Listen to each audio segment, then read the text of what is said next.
سوال شده است که برای چه در اسلام استفاده بردن ظرف‌های طلایی و نقرگین ناجایز قرار داده شده است؟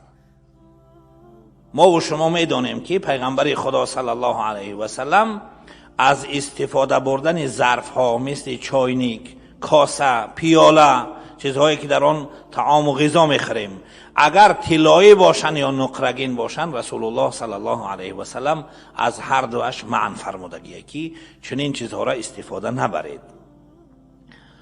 حدیث بخاری و مسلم هست، رسول الله صلی الله علیه و سلم می‌فرماید: لا تشربوا في آنیة الذهب والفضة ولا تأكلوا في صحافهما. شما در ظرف‌های نقرگین و آهنین نبنوشید و نه در طبقهای اونها طعام بخورید. فإنها لهم في الدنيا ولنا في الآخرة. این چیزها، خوردن و نوشیدن در ظرفهای طلایی، برای کافرها در این دنیا هست، اما برای ما مسلمان ها در آخرت هست. چه حکمت دارد که پیغمبر خدا صلی الله علیه و سلم این چیز را منع کرده است؟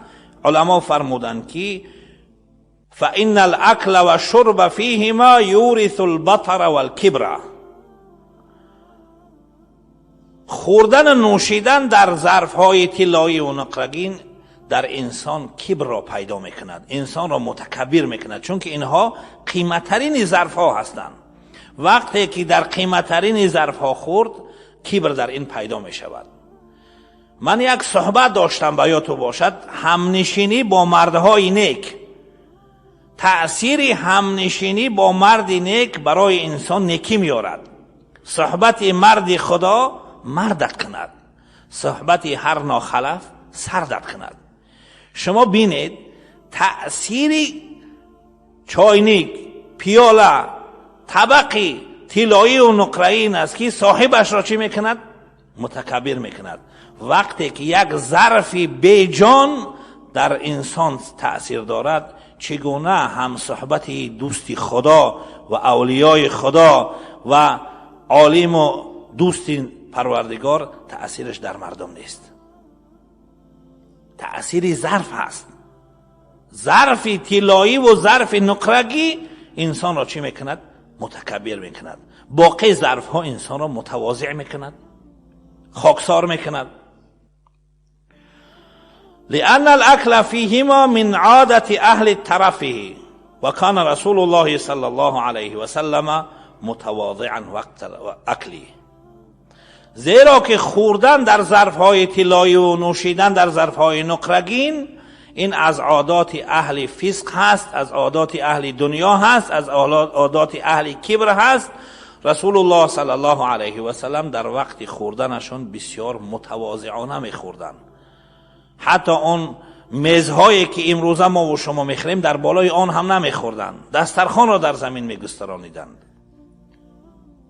هر چیزی که عادت اهل کبر و طرفه شد، رسول الله صلی الله علیه و سلم در از اون عادت دوری میکردن. حتی تکیه کرده نمیخوردن، چون که تکیه کرده خوردن هم از علامات کبر هست. رسول الله صلی الله علیه و سلم هیچگاه با تکیه نمیخوردن. بنابراین حکمت منع شدن در نوشیدن و خوردن در ظرفها و کاسه ها و طبقهای نقرگین و طلایین این بوده است که در انسان چی را میارد؟ کبر را میارد. و بنده مأمور هست برای دوری کردن از کبر. باید که انسان متواضع باشد. من تواضع لله رفعه الله. هر کسی که به خاطر خدا خاکساری را پیشه کرد، خداوند درجه اون را خودش بالا میکند، در چشم مردم اون را صاحب عزت میکرداند. اما کسی که کبر کرد، نعوذ بالله، الله تعالی از چشمهای مردم او را به زمین میافتاند.